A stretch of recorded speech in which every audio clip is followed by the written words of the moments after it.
لبیک اللہم لبیک۔ مسجد حرام میں داخل ہونے کے بعد سب سے پہلے وضو کر کے طواف کرنا مسنون ہے۔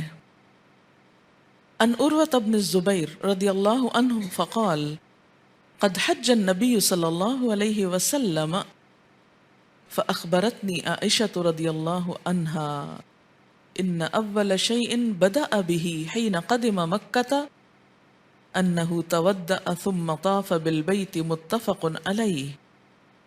حضرت عروہ بن زبیر رضی اللہ تعالیٰ عنہ کہتے ہیں کہ نبی اکرم صلی اللہ علیہ وسلم کے حج کے بارے میں حضرت عائشہ رضی اللہ تعالیٰ عنہ نے مجھے بتایا کہ جب رسول اکرم صلی اللہ علیہ وسلم مکہ مکرمہ مسجد حرام تشریف لائے تو سب سے پہلے آپ نے وضو کیا، پھر بیت اللہ شریف کا طواف کیا۔ اسے بخاری اور مسلم نے روایت کیا ہے۔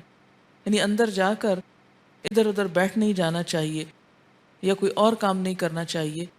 پہلا کام طواف، ہاں اگر نماز کا وقت شروع ہو جائے، جماعت کھڑی ہو جائے تو پھر نماز۔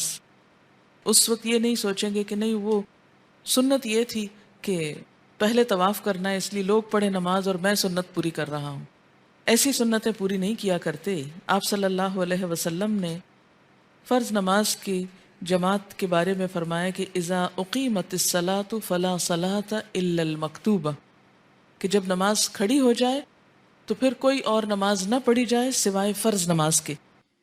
اللہ اکبر اللہ اکبر اللہ اکبر لا الہ الا اللہ اللہ اکبر وللہ الحمد اللہ اکبر کبیرا والحمد للہ کثیرا وسبحان اللہ بکرۃ واصیلا۔